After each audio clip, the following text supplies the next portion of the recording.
વંદે ગુજરાત.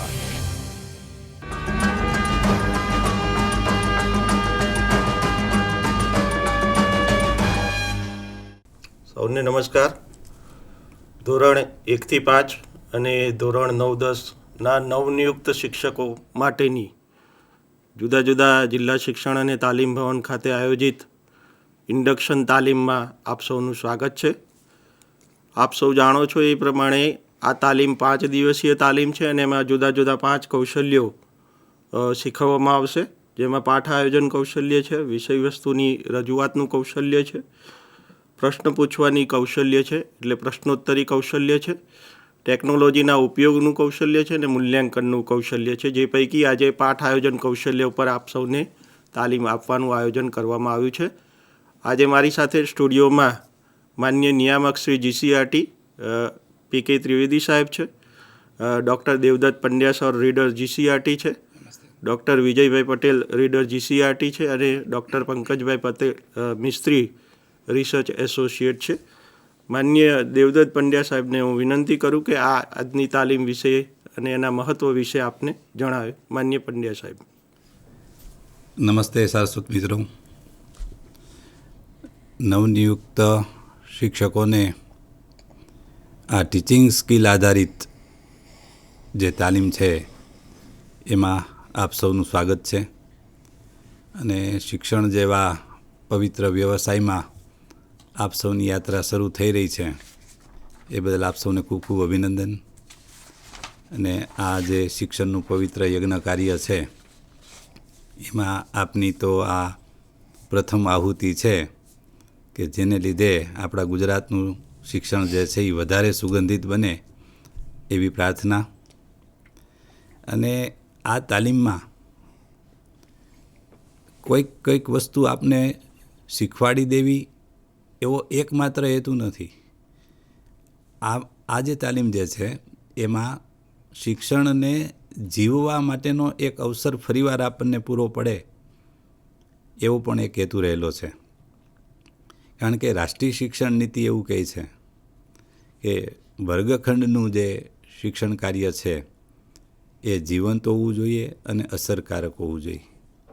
એટલે કે આપનો વર્ગ છે એ સ્વર્ગ હોય પરંતુ તેમાં બેઠેલા જે બાળકો જે છે એ પાછા સ્વર્ગસ્થ ન હોવા જોઈએ.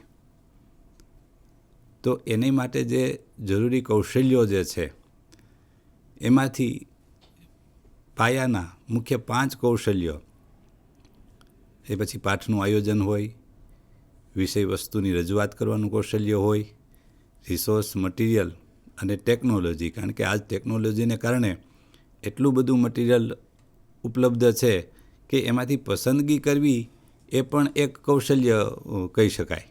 એટલું બધું મટીરિયલ ઉપસ્થિત છે, બધાની પાસે ઉપલબ્ધ છે. પ્રશ્ન પ્રવાહિતતાનું કૌશલ્ય, આપણા તમામ જે પ્રાચીન શાસ્ત્રો જે છે એ પ્રશ્ન પ્રવાહિત કૌશલ્યના જે છે ને સારામાં સારા ઉદાહરણો છે.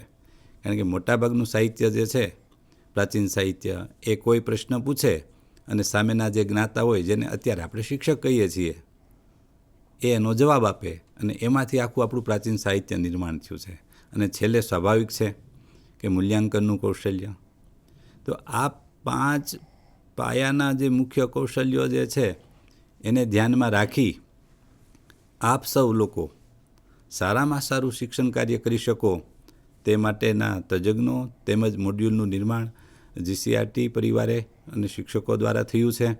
કે આપને જ્યારે આગળના જે સત્રાંતમાં જે વેકેશન પૂરું થાય, શિક્ષણ કાર્યની શરૂઆત થાય, તો આપનું જે શિક્ષણ કાર્ય છે એ વધારેમાં વધારે સારી રીતે કરી શકો અને એ માટે આ બધું વસ્તુઓ તમને ઉપયોગી બને તે માટેનું આખો હેતુ રહેલો છે. અને આ જે 5 પાયાના કૌશલ્યોની વાત જે છે એ માત્ર એક શિક્ષણની પ્રક્રિયાનો એક ભાગ માત્ર નથી. આ ઉત્તમ શિક્ષકની ઓળખ છે કે કોઈ પણ ઉત્તમ શિક્ષકનું ઉદાહરણ લ્યો. આપને પણ આપના જીવનમાં પ્રાથમિક શાળાથી માંડી અને જ્યાં સુધી આપે અભ્યાસ કર્યો હોય એમાં શિક્ષકો તો ઘણા મળ્યા હશે, પણ એમાંથી એ કોઈ 2-5 શિક્ષકો આપને ખૂબ જ પ્રિય હશે.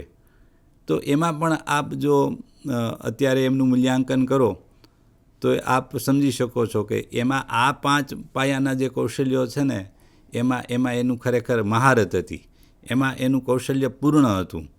અને એને કારણે આ જે શિક્ષકો જે છે જેને આજે પણ આપણે યાદ કરીએ છીએ.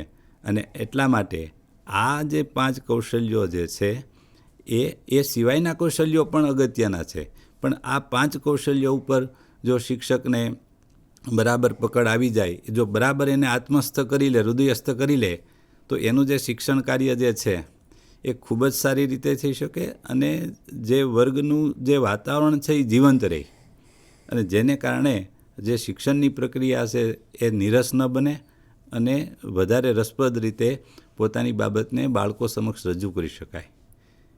અને શિક્ષક જે છે આ બધી વસ્તુઓની જરૂર એટલા માટે છે કે શિક્ષક છે એ માત્ર બાળકના ભવિષ્યને ઘડે છે એટલું નથી, એક સુદૃઢ રાષ્ટ્રનું નિર્માણ પણ શિક્ષક કરે છે.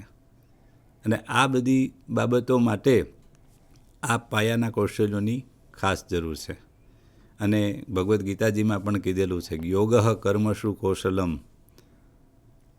તમે જે કર્મ કરો છો, જે કાંઈ કાર્ય કરો છો, શિક્ષક તરીકે આપણે ભણાવવાનું છે, તો આ કામમાં કર્મમાં જે કુશળતા આવી જાય તો એને જ ગીતાજીમાં યોગ કહેલું છે.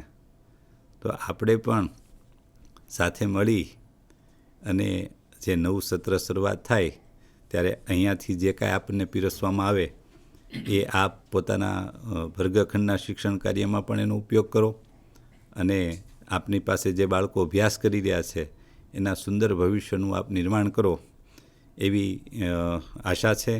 અને ફરી વાર આપ સૌને આ નવી યાત્રા જે આપની શરૂ થઈ રહી છે એ બદલ અમારા સૌ તરફથી આપ સૌને ખૂબ ખૂબ અભિનંદન છે.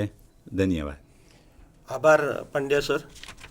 પંડ્યા સરે જે વાત કરી કે આ ટીચિંગ સ્કિલ જે છે એ પૈકી આ 5 પસંદ કરેલા ટીચિંગ સ્કિલ એવા છે કે જે પાયાના કૌશલ્ય છે ને એને ક્રમબદ્ધ રીતે તાલીમમાં પણ આપણે ગોઠવેલા છે, જે પૈકી આજે આપણે પાઠ આયોજન કૌશલ્યની તાલીમ માટે એકત્ર થયા છે. આ વિચાર માન્ય નિયામકશ્રીને જ્યારે આવ્યો ત્યારે અમે આની મિટિંગ કરી અને જે મોડ્યુલ રચના કરી ત્યારે ખૂબ એનું મનોમંથન થયું છે. એટલે આ માટે આપણે આભાર વ્યક્ત કરીએ નિયામકશ્રીનો કે આ વિષય ઉપર આપણે સરસ મજાનું કામ કરવાનો અવસર પૂરો પાડ્યો. ત્યારે માન્ય નિયામકશ્રીને વિનંતી કરું છું પી.કે. ત્રિવેદી સાહેબને કે તાલીમ વિશે અને આ સમગ્ર આયોજન વિશે આપને વાત કરે. નમસ્તે મિત્રો.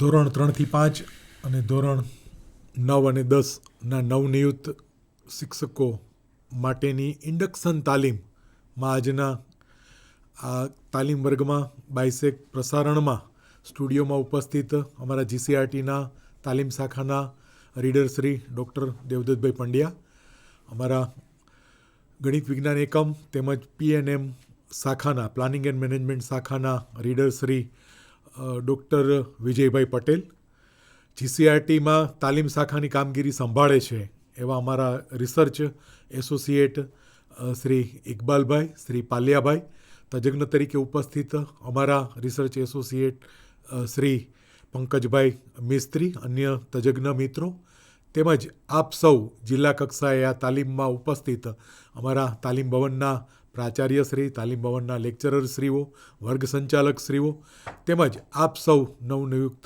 શિક્ષક મિત્રો. સૌપ્રથમ મિત્રો આપ સૌનું GCRT વતી હાર્દિક સ્વાગત છે. મિત્રો આપ લોકોને ખૂબ ખૂબ અભિનંદન છે કે આપ ખૂબ જ અગત્યનો અને પવિત્ર એવા વ્યવસાયમાં આપ લોકો જોડાણા છો. ખૂબ જ કઠિન અને કોમ્પિટિટિવ એવી પરીક્ષાઓ પાસ કરી અને આપે હવે આ ફિલ્ડમાં આપ મિત્રો જોડાયા છો. ટેટ અને ટાટ જેવી મુશ્કેલ પરીક્ષા પણ આપ લોકોએ પાસ કરી છે અને આપ મિત્રો આ વ્યવસાયમાં જોડાયેલા છો. તો આપ સૌ લોકોને શિક્ષણ વિભાગ તરફથી ખૂબ ખૂબ અભિનંદન. મિત્રો આપ હવે જ્યારે આ વ્યવસાયમાં જોડાયા જ છો, ઘણી વખત કદાચ એવું બનતું હોય કે આપણને આપણી ઈચ્છા કદાચ બીજી પણ હોય હજુ આગળ વધવાની, પણ કદાચ આપણને ઈચ્છા હોય કોઈ બીજી જગ્યાએ જવા માટેના, આપણે પ્રયત્ન પણ કદાચ કરતા હોય, ક્યાંક કોઈ જગ્યાએ આપણને જોઈએ એવો કદાચ જિલ્લો ના મળ્યો હોય, ક્યાંક કોઈ એવું શાળા આપણને મનપસંદ એ ગામ કે શાળા આપણને ન મળી હોય, પણ મિત્રો જ્યારે હવે આપણે આ વ્યવસાયમાં જોડાયેલા છીએ અને સર્વિસમાં આપણે જોઈન્ટ થયા છીએ. અને આ ખૂબ જ અગત્યની એવી મિત્રો શિક્ષકનો રોલ છે. આપણે જાણીએ છીએ કે ઘણા બધા જે વ્યવસાયો છે એ બધા જ વ્યવસાયમાં શિક્ષણને પવિત્ર વ્યવસાય ગણવામાં આવ્યો છે. મારા મતે પવિત્ર વ્યવસાય તો છે, સાથે સાથે ખૂબ જ અગત્યનો અને મહેનત માગી લે એવો આ મિત્રો વ્યવસાય છે.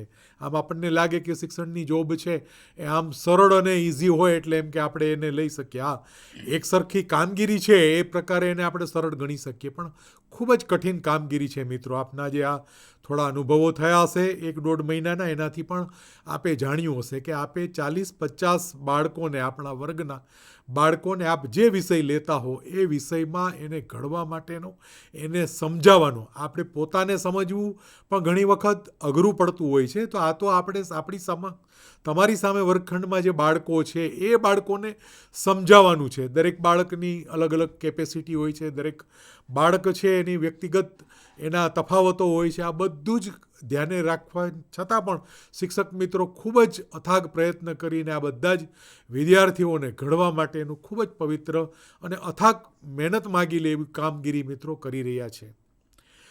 આ શિક્ષક તાલીમનું મિત્રો આયોજન આપણે એટલા માટે કર્યું છે. સૌપ્રથમ મિત્રો આ વેકેશનમાં તાલીમનું આયોજન કર્યું છે. એ બધા જ કદાચ કોઈને કંઈ એવી મુશ્કેલી પડી હોય તો અમે શિક્ષણ વિભાગથી તરફથી મિત્રો આપણે દિલગીરી વ્યક્ત કરીએ છીએ. પણ મિત્રો આ વર્ષનું આપણું જે આયોજન છે, કારણ કે ભરતી થતાં થોડો સમય છે જતો રહ્યો, આપ સૌ લોકોને ખ્યાલ છે.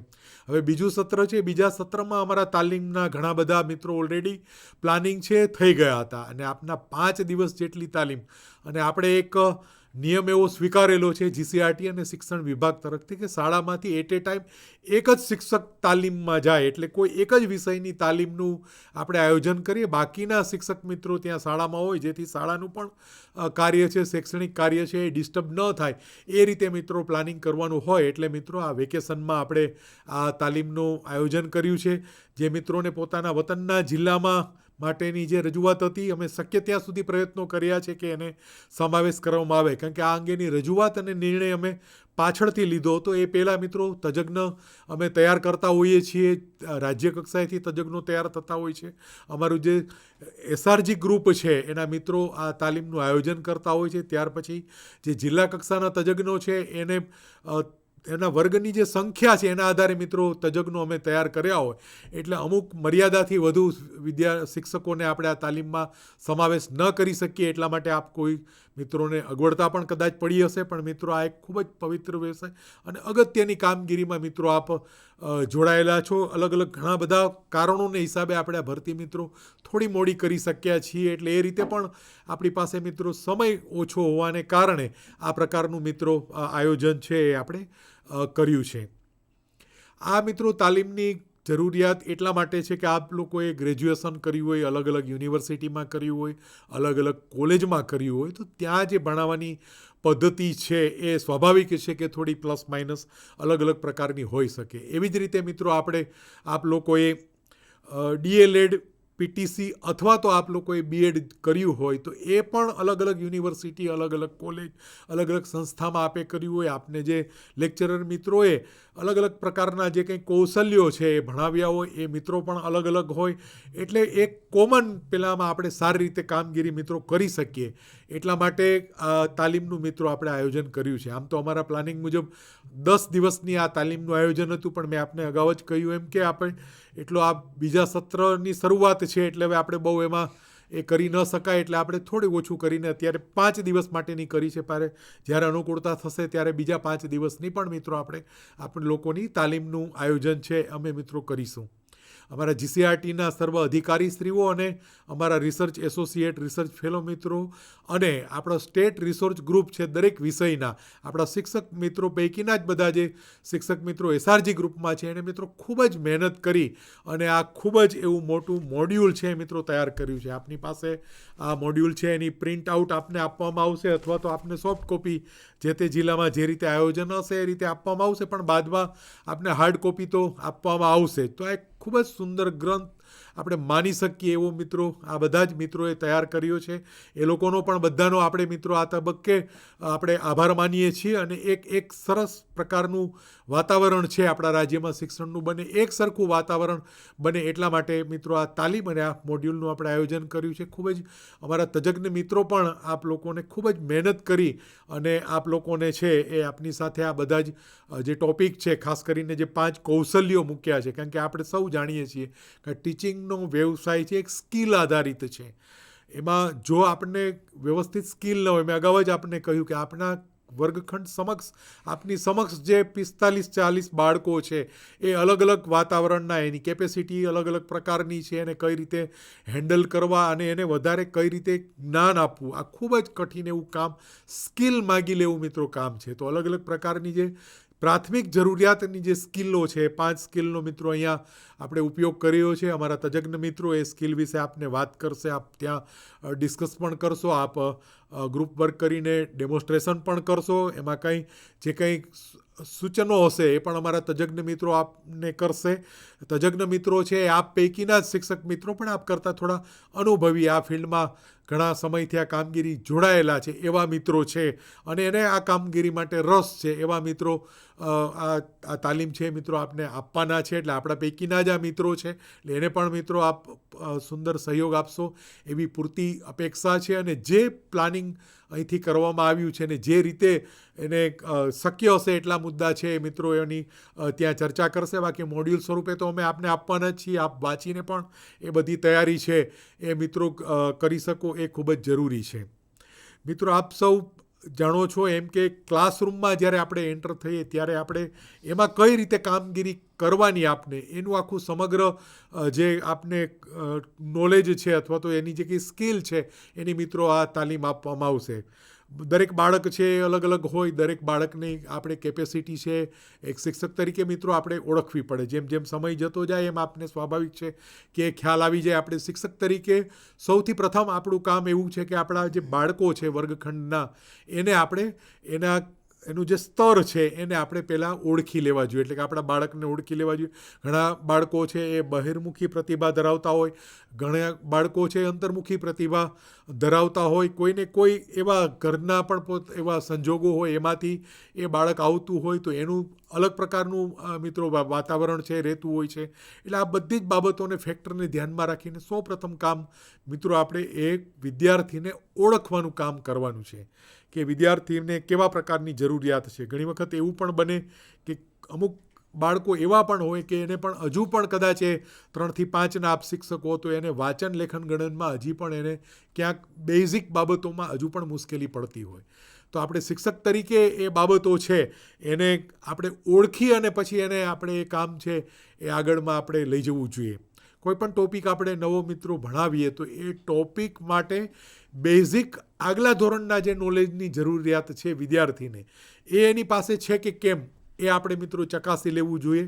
અને એ આધારિત પછી આપણે એવો પ્લાન એવો બનાવવો પડે તમારે કે જેથી વિદ્યાર્થીને ક્લાસરૂમમાં મિત્રો આપણા રાજ્યમાં એક સારી પરિસ્થિતિ છે કે ક્લાસરૂમમાં બાળકો સાથે કામગીરી કરવા માટેની આપ લોકોને પૂરતી સ્વતંત્રતા છે એ રાજ્ય સરકાર તરફથી મિત્રો આપણને આપવામાં આવી છે. હા, આપણે ચોક્કસ આપણે જે સમય આપણું જે છે ટાઈમ ટેબલ છે એના આધારે એને સાથે રહીને આપણે મંથલી જે આપણું પાઠ આયોજન છે એ GCRT તરફથી આપને મિત્રો આપવામાં આવે છે, પણ એ મંથલી છે.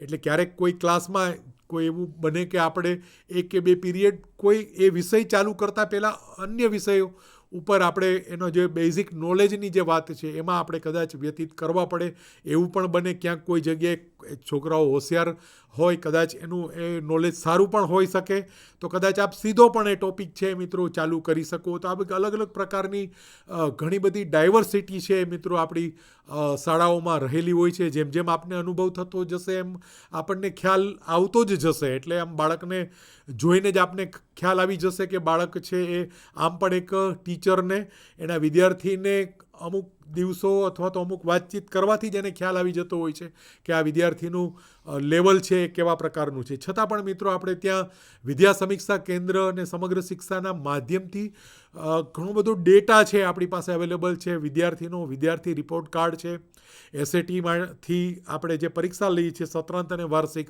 એના આધારે વિદ્યાર્થીનું જે રિપોર્ટ કાર્ડ બને છે એ રિપોર્ટ કાર્ડ ઓલરેડી ત્યાં અવેલેબલ છે. એના આધારે પણ મિત્રો આપ એ જાણી શકો કે વિદ્યાર્થીની કેપેસિટી કેવી છે. એવી જ રીતે શાળા છે, એ શાળા અને આપણો વર્ગ છે એ શાળા રિપોર્ટ કાર્ડ પણ આપણે મિત્રો આપીએ છીએ. એના આધારે પણ આપ લોકોને ખ્યાલ આવે કે આપના વિદ્યાર્થી છે એ કઈ કક્ષાએ છે, કે જેથી ક્યાંથી ચાલુ કરીને એને તમે કઈ રીતે આગળ છે એ મિત્રો એને લઈ જઈ શકો. મિત્રો આપ આ જ્યારે સર્વિસમાં જોડાણા જ છો તો દિલથી મિત્રો કામ કરવા માટે વિનંતી છે. કદાચ એવું બને કે આપ હજી કોઈ સારી પહેલાં માટે પ્રયત્ન કરતા હો, અને કરવો પણ જોઈએ, એમાં પણ કંઈ ખોટું નથી. પણ જ્યારે આપણે કોઈ એક વ્યવસાયમાં જોડાયેલા છીએ અને આપણે 11 થી 5 સુધી જ્યારે શાળામાં છે, આપનો શાળાનો જે સમય દરમિયાન, એ સમય દરમિયાન મિત્રો આપણે સમર્પિત થઈને જો આપણે કામ કરીએ તો આ વિદ્યાર્થીના આશીર્વાદથી કદાચ આપણી બીજી આકાંક્ષાઓ હોય એ પણ મિત્રો સ્વાભાવિક છે કે એ પણ પૂર્ણ થાય. એમાં પણ આપણને ભગવાન તરફથી પૂરતો એમાં પણ મિત્રો આપણને પછી સહયોગ મળતો હોય વિદ્યાર્થીઓના આશીર્વાદથી. એટલે એક આશીર્વાદ લેવા જેવું પણ મિત્રો કામ છે. પણ ખૂબ જ દિલથી જોડાવા માટે હું આપને અહીંથી મિત્રો અનુરોધ કરું છું, કારણ કે આ ખૂબ જ એવી જરૂરિયાત છે. મિત્રો આપ સૌ લોકોને ખ્યાલ છે આપણે નેશનલ એચિવમેન્ટ સર્વે છે ભારત સરકાર દ્વારા કરવામાં આવે છે. હવે એનું જે નામ છે એ થોડું ચેન્જ કર્યું છે અને પરખ રાષ્ટ્રીય સર્વેક્ષણ એવું નામ આપવામાં આવ્યું છે. આપણે 2023માં મિત્રો એ ડિસેમ્બર 2023માં એ સર્વે થયો હતો. એના જે રિઝલ્ટ આવ્યા મિત્રો, રિઝલ્ટ ખૂબ જ આંચકાજનક છે. આપણે ખૂબ જ દુઃખ થાય આપણને એ પ્રકારનું મિત્રો આ રિઝલ્ટ છે. તમારા લોકો પાસે રાજ્ય સરકારને અમને ખૂબ જ અપેક્ષા છે કે આપ ખૂબ જ સુંદર કામગીરી કરી અને આપણે આ રિઝલ્ટમાં આપણે જ્યારે ફરી આપણું જ્યારે 2027માં જ્યારે આ ફરીથી આપણું આ રાષ્ટ્રીય સર્વેક્ષણ થાય એમાં મિત્રો આપણે ખૂબ જ આપણું જે રેન્ક છે એ આગળ આવે એના માટેના મિત્રો આપણે અત્યારથી પ્રયત્ન કરવાના છે. આમાં આપણા વિદ્યાર્થીઓ આમ એટલું કદાચ ખરાબ પણ નહીં હોય, આપ લોકોને અનુભવ થયો હશે, પરંતુ જે પ્રશ્નોની જે પેટર્ન છે, એટલે જ મિત્રો અહીંયા જે મૂલ્યાંકન માટેનું જે કૌશલ્ય છે, મૂલ્યાંકન સ્કિલનો આપણે એક ટોપિક મૂક્યો છે કે જે એમાં જે પ્રશ્નો પૂછવામાં આવે છે એ સમજ અને ઉપયોગિતાના પ્રશ્નો છે એ એમાં પૂછવામાં આવે છે. આપ સૌ જાણો છો કે આપણે સામાન્ય રીતે આપણી જે પરીક્ષામાં આપણે જે પ્રશ્નો મોટે ભાગે જે પૂછતા હોઈએ છીએ, આપણે મોટે ભાગે જ્ઞાનના આપણે પ્રશ્નો છે એ પૂછતા હોય છે. પણ જે આ પ્રકારની પરીક્ષાઓ હોય છે, રાજ્ય પરીક્ષા બોર્ડ દ્વારા પણ ઘણી બધી પરીક્ષાઓ મિત્રો લેવામાં આવે છે, તો એમાં પણ આ પ્રકારના પ્રશ્નો છે એ પૂછાતા હોય છે. એટલે એમાં વિદ્યાર્થી આપણો સારો દેખાવ કરી શકે. ખાસ કરીને જે હોશિયાર વિદ્યાર્થીઓ છે એટલીસ્ટ એની તો આપણે અપેક્ષા રાખી શકીએ. તો એટલે આપણે એ રીતે પણ બાળકને ઓળખીને તમારે એ રીતે પણ એને પરિચય કરાવી અને આ 2.5 વર્ષ જેટલો આપણી પાસે હજુ સમય છે, તો એમાં આપણે આ કામગીરી કરી અને આપણે આપણું જ્યારે નેક્સ્ટ આમ તો 2 વર્ષ જેવો જ હવે સમય રહ્યો છે, તો ત્યારે આ ફરીથી આ રાષ્ટ્રીય સર્વેક્ષણ થાય તો એમાં આપણો જે રાજ્યનું જે રિઝલ્ટ છે એ મિત્રો ઊંચું આવે એવું રાજ્ય સરકારની તીવ્ર અપેક્ષા છે. એટલે એ પ્રમાણે પણ મિત્રો આપણે કામગીરી કરીશું. આપ સૌ જાણો છો એમ કે રાજ્ય સરકારના પ્રયત્નોથી ભૌતિક સુવિધા માટે મિત્રો ખૂબ જ સુંદર પ્રયત્નો થયા છે. ગુણવત્તાલક્ષી કામગીરી માટે પણ ડાયટ અને સમગ્ર શિક્ષા મારફત પ્રયત્નો થયા છે. પણ ભૌતિક સુવિધા અને ડિજિટલ ભૌતિક સુવિધા માટે ખૂબ જ સુંદર કામ છે એ આપણે ત્યાં થયા છે. મિત્રો હવે જે કામગીરી બાકી છે એ ગુણવત્તાલક્ષી શિક્ષણ માટે કામગીરી કરવાની છે. એના માટે જીસીઆરટી છે, ડાયટ છે, આપણા બીઆરસી કોર્ડિનેટર્સ મિત્રો છે, આપણા સીઆરસી કોર્ડિનેટર્સ મિત્રો, આ મિત્રો અથાગ પ્રયત્નો કરે છે. એ બધા જ મિત્રોની સાથે રહી અને તમારો સહયોગ લઈને મિત્રો આપણે ગુણવત્તાલક્ષી શિક્ષણ માટે કામ કરવાનું છે. રાજ્ય સરકારની પણ મિત્રો એ અપેક્ષા છે. આજના આપણા કાર્યક્રમમાં આપણા પ્રાથમિક શિક્ષણ નિયામક માનનીય શ્રી ડૉક્ટર એમ.આઈ. જોશી સાહેબ પણ જોડાવાના હતા, તેમજ આપણા માધ્યમિક કમિશનર ઓફ સ્કૂલ્સના માનનીય શ્રી રાણા સાહેબ પણ આપણી સાથે જોડાવાના હતા, પણ અન્ય એક મિટિંગમાં હોવાથી એ લોકો આવી શક્યા નથી. પણ એને પણ મિત્રો આ કાર્યક્રમ માટે શુભેચ્છા આપી છે, આપ લોકોને અભિનંદન આપ્યા છે અને ગુણવત્તાલક્ષી શિક્ષણ માટે એમની જે અપેક્ષા છે એ પ્રમાણે કામગીરી કરવા માટે મિત્રો એમણે પણ મેસેજ આપેલો છે. આપણે બધા જ મિત્રો સાથે રહી અને આ તાલીમને મિત્રો સફળ બનાવીએ અને ગુણવત્તાલક્ષી શિક્ષણ માટે આપણે બધા જ મિત્રો સાથે રહીને કામગીરી કરીએ. થેન્ક યુ મિત્રો. આભાર સર. સાહેબે સરસ વાત કરી કે હવે આપણે ગુણવત્તાલક્ષી શિક્ષણ માટે તૈયાર થવાનું છે અને એના માટે શિક્ષકે વર્ગખંડમાં કેવી રીતે કામ કરવું, એ કામ કરવા માટે આ 5 કૌશલ્યોનો કેવી રીતે ઉપયોગ કરવો એના ઉપર વાત મૂકી છે. એટલે શિક્ષકોએ આ માટે તૈયાર થવું પડશે, સજ્જ થવું પડશે અને પાઠ આયોજનના કૌશલ્ય અને બીજા કૌશલ્યના માધ્યમથી જે સમજ આપવામાં આવશે ને એના ડેમોન્સ્ટ્રેશન કરાવવામાં આવશે ત્યારે તમારે એમાં સજ્જ થઈને શીખવું પડશે ને એ વર્ગખંડમાં લઈ જવું પડશે. તો જ આવનારા 2027નું જે પરખ નેશનલ એચિવમેન્ટ સર્વે છે એમાં ગુજરાતનું જે એચિવમેન્ટ છે એને બહુ સારું આપણે લાવી શકીશું. આભાર સર. ફરી હું ડૉક્ટર પંકજભાઈ મિસ્ત્રીને વિનંતી કરું છું કે પાઠ આયોજન કૌશલ્ય વિશે આપણને માહિતગાર કરે. ડૉક્ટર પંકજભાઈ મિસ્ત્રી. નમસ્કાર. માનનીય નિયામક શ્રી ત્રિવેદી સાહેબ, માનનીય દેવદૂત સર, માનનીય વિજય સર, ઇકબાલ સર, આપ સર્વે ગુરુજનો. આયોજન સંદર્ભે જોવા જઈએ તો આજે પ્રથમ દિવસે પાઠ આયોજન કૌશલ્યની આપણે વાત કરવા જઈ રહ્યા છીએ ત્યારે કોઈપણ કાર્યની સફળતાનો આધાર આયોજન ઉપર રહેલો છે. કોઈપણ ક્ષેત્ર હોય તો તેનું આયોજન અત્યાવશ્યક છે. તો એ સંદર્ભે કોઈ શાસ્ત્રકારે પણ કહ્યું છે કે જો તમે તમારી સફળતાનું આયોજન નથી કર્યું તો સમજી ચાલો કે તમે તમારી નિષ્ફળતાનું આયોજન કરી લીધેલું છે. એટલે જે નિષ્ફળતા મેળવવા માટે આયોજનની જરૂર નથી, સફળતા મેળવવા માટે વ્યવસ્થિત આયોજન, સુચારું આયોજનની જરૂરિયાત છે. જ્યારે આપણે શિક્ષણ ક્ષેત્ર સાથે જોડાયેલા છીએ, જીવિત માનવબળ સાથે કામ કરી રહ્યા છીએ, બાળકના સર્વાંગી વિકાસ માટે કામ કરી રહ્યા છીએ ત્યારે એક સક્ષમ આયોજન અતિ આવશ્યક છે. માટે જ કોઠારી કમિશનમાં 1962-64માં કહ્યું છે કે ભારતનું ભાવિ એના વર્ગખંડમાં ઘડાઈ રહ્યું છે. જ્યારે ભારતનું ભાવિ ઘડનાર ઘડવૈયો એ જો આયોજન ન કરે તો એ બાળકનો સર્વાંગી વિકાસ થઈ શકે નહીં. અને એટલા માટે જ એના સર્વાંગી વિકાસ માટે પાઠ આયોજન એ ખૂબ જરૂરી છે. પાઠ આયોજન માટે આવતીકાલે વર્ગખંડમાં જઈ અને મારે શું કામગીરી કરવાની છે. આમ તો આપ સર્વે ગુરુજનો પીટીસી, ડીએલએડ કે બીએડમાં પાઠ આયોજન સંદર્ભે ઘણી બધી લગભગ સ્ટ્રીલેશન, બ્લોક ટીચિંગ, સતત શિક્ષણ, આમાં આપ સર્વે પાઠ આયોજન મુજબ પાઠ આપેલા છે.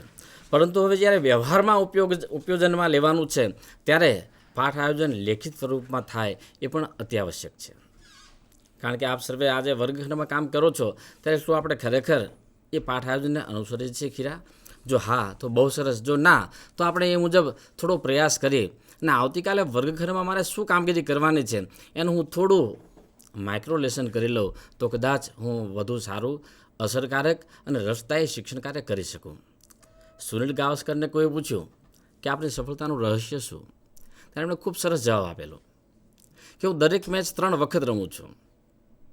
સમજો કે આવતીકાલે કોઈ એક દેશ સામે મેચ રમવાની હોય તો આજે સાંજે બેસી અને એની અગાઉની મેચની હાઇલાઇટ જોઈ લે છે કે હું આ ટીમ સાથે અગાઉ પણ રમ્યો ત્યારે હું કેવી રીતે આઉટ થયો, બોલ્ડ થયો, કીપિંગ કર્યો કે કેચ આઉટ થયો કે રન આઉટ થયો, એનો અભ્યાસ બરાબર કરી લે છે. બીજી વખત ખરેખર જ્યારે મેદાનમાં રમત રમવા માટે ઉતરે છે ત્યારે એનો અભ્યાસ કરે છે. ત્યારે પણ કોઈના કોઈ સંજોગો આધારિત આઉટ તો થાય જ છે. વળી પાછા ઘેર જે એ દિવસ સાંજે ફરી વખત અભ્યાસ કરે છે કે હું આજે કેવી રીતે આઉટ થયો.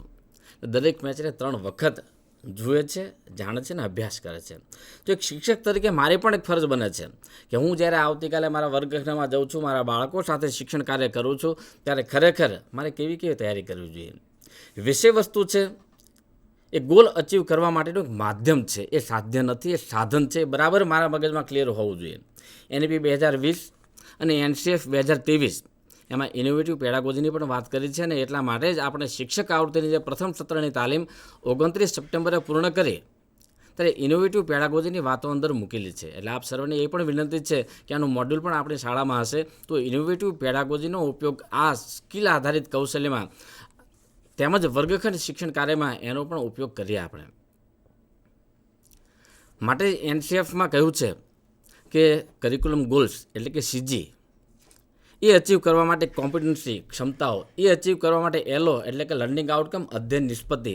એટલે આપણે અધ્યયન નિષ્પત્તિ ક્ષમતાઓ અને કરિક્યુલમ ગોલને ધ્યાને રાખી અને આપણું પાઠ આયોજન તૈયાર કરીએ. એના આધારિત શિક્ષકની પ્રવૃત્તિઓ હશે, એના આધારિત વિદ્યાર્થીઓની પ્રવૃત્તિ હશે અને એના આધારિત પદ્ધતિને પ્રયુક્તિઓ, એટલે કે હમણાં જે ઇનોવેટિવ પેડાગોજીની વાત કરીએ એના આધારિત મારી પદ્ધતિને પ્રયુક્તિ હશે. વિષય વસ્તુને વિદ્યાર્થી સુધી પહોંચાડવા માટે, વિષય વસ્તુને ડિલિવર કરવા માટે શિક્ષકે પદ્ધતિને પ્રયુક્તિનો જો વ્યવસ્થિત સુચારું આયોજન કરેલું હશે, સારો ઉપયોગ કરશે તો ચોક્કસપણે જે બાળકનો મારે સર્વાંગી વિકાસ કરવો છે, કોઠારી કમિશને કહ્યું એમ કે ભાવિનું ઘડતર કરવું હોય તો મારે વિષય વસ્તુને ધ્યાને રાખી વિષય વસ્તુ ડિલિવર કરવા માટે કરિક્યુલમ ગોલ, ક્ષમતાઓ અને અધ્યયન નિષ્પત્તિઓને ધ્યાને રાખી પદ્ધતિ અને પ્રયુક્તિનો આધાર લે. જેટલી પદ્ધતિ અને પ્રયુક્તિ મજબૂત, મારો 35 કે 40 મિનિટના તાસનું જે આયોજન છે એમાં કોઈ એક પદ્ધતિ અને વિવિધ પ્રયુક્તિઓ લઈ એ મારું શિક્ષણ કાર્ય છે ને વધુ અસરકારક અને રસ્તાએ હું તો જ બનાવી શકું કે હું પદ્ધતિ અને પ્રયુક્તિનો સુચારું ઉપયોગ કરી શકું અને એના માટેની મારી પૂર્વ તૈયારી હોય. જો મારી પૂર્વ તૈયારી હશે તો જ હું વિદ્યાર્થીઓમાં વિચારી શકીશ કે આવતીકાલે કે આજે મારે જે કંઈ તાસ દરમિયાન મારે જે વિષય વસ્તુ ડિલિવર કરવું છે તો એ જ્યારે વિદ્યાર્થી સાથે હું અધ્યયન અધ્યાપન પ્રક્રિયા કરતો હોઉં એ વખતે વિદ્યાર્થીઓના માનસમાં કેવા કેવા પ્રશ્નો ઉદ્ભવશે એ અગાઉથી શિક્ષક વિચારી લે અને એના જવાબો તૈયાર કરીને વર્ગખંડમાં જાય તો હું માનું છું કે વિદ્યાર્થી વધુ ત્યાં આગળ ધ્યાન આપી શકશે, વધુ આકર્ષિત થઈ અને શિક્ષણમાં રસ લેવા માટે તત્પર બનશે. એટલે પ્રથમ જ જ્યારે આપણે પાઠ આયોજનના વિવિધ હરબાટની જે પંચપદી છે, ભાઈ સચિનભાઈ એની વિગતે વાત કરશે. એ જે પંચપદીમાં આપણને બધાને ખ્યાલ છે કે જે 5 સોપાનો છે એમાં પ્રથમ સોપાન જ છે વિષયભિમુખ, ત્યારબાદ હેતુકથન છે, ત્યારબાદ વિષય વસ્તુની રજૂઆત છે, મૂલ્યાંકન અને સ્વાધ્યાય. તો આ જ્યારે સોપાનો છે, સોપાનોને હું અગાઉથી ભલે એનું પ્રારૂપ જ્યારે બીએડ કર્યું કે પીટીસી કર્યું એ વખતે એના પ્રારૂપ બહુ ઊંડાણપૂર્વક ત્યાં આગળ આપણે એની રૂપરેખાનું આયોજન કરેલું હતું, પરંતુ હવે જ્યારે વ્યવહારુ ઉપયોજન કરવાનું છે ત્યારે લેખિત સ્વરૂપમાં પણ જેટલું શક્ય હોય એટલું વ્યવહારુ પાઠ આયોજન હું બનાવું અને ત્યાર પછી વર્ગખંડ પ્રક્રિયામાં, અધ્યયન અધ્યાપન પ્રક્રિયામાં એનો વધુમાં વધુ હું ઉપયોગ કરું અને કોઈ એક વ્યવસ્થિત પદ્ધતિ પ્રયુક્તિ પકડી અને વિષય વસ્તુને ડિલિવર કરી ઓવરઓલ મારે અધ્યયન નિષ્પત્તિઓ, ક્ષમતાઓ અને કરિક્યુલમ ગોલ એટલે કે અભ્યાસક્રમના ધ્યેયો સુધી મારા વિદ્યાર્થીને પહોંચાડવાનું ઉદાત્ત અને ઉદાર કામ શિક્ષક તરીકે કરવાનું છે. બહુ મોટી ભૂમિકા આ સમાજે, આ સરકારે આપણા પર મૂકેલી છે. ત્યારે આપણે સૌ સાથે મળી અને સહિયારો પ્રયાસ કરીશું તો જ માનનીય નિયામક સાહેબે કીધું એમ 4 ડિસેમ્બર 2024ના રોજ પરોક્ષ રાષ્ટ્રીય સર્વેક્ષણ લેવામાં આવેલું હતું અને હવે 2027માં લેવામાં આવશે. તો એ જે પરિણામ આવેલું છે એ પરિણામમાં વધુ સુધારો થાય એવા આપણે શું સાથે મળીને પ્રયાસો કરીશું તો જ શક્ય બનશે. માટે આપ સર્વને નમ્ર નિવેદન છે કે શિક્ષણ કાર્ય વધુ સારું બને. એનએસમાં એટલે કે પરખમાં પૂછાતા જે વ્યવહારુ પ્રશ્નો છે, જે કોયડા ઉકેલ પ્રકારના પ્રશ્નો છે, એપ્લાય ટાઈપના પ્રશ્નો છે, વિવેચનાત્મક પ્રશ્નો છે, આલોચનાત્મક પ્રશ્નો છે, વિશ્લેષણાત્મક અને સર્જનાત્મક પ્રશ્નોનું પ્રારૂપ છે, એવા પ્રશ્નો હું મારા વિદ્યાર્થીઓને એના જવાબો આપી શકે એવી ટીમ વિકસાવું તો હું માનું છું કે 2027ના પરખમાં આપણે ખૂબ સારું રિઝલ્ટ લાવીશું. અને મૂલ્યાંકનની પ્રક્રિયા પેરેલલ રોજે રોજ તાસ દરમિયાન હું કરતો રહું. કોઈ એક એકમ ભણાવું છું, કોઈ એક એકમનો અભ્યાસ કરાવું છું, તો અધ્યયન અધ્યાપન પ્રક્રિયા દરમિયાન હું એનું મૂલ્યાંકન પણ સાથે સાથે થતું જાય એવા પ્રયાસો કરું, કારણ કે એ પણ પાઠ આયોજનનું એક સોપાન છે. અને એટલા માટે જીસીઆરટી ગાંધીનગર દ્વારા અગાઉના વર્ષોમાં સીસી એટલે કે કન્ટિન્યુઅસ કોમ્પ્રિહેન્સિવ ઇવેલ્યુએશન, સતત અને સર્વગ્રાહી મૂલ્યાંકન, ત્યારબાદ SC school base comprehensive evaluation, શાળાકીય સર્વગ્રાહી મૂલ્યાંકનની વાત કરી હતી અને હવે લગભગ બીજા સત્રથી આપણે એચપીસી હોલિસ્ટિક પ્રોગ્રેસિવ કાર્ડ એ પણ મૂલ્યાંકન માટે મૂકવા જઈ રહ્યા છીએ.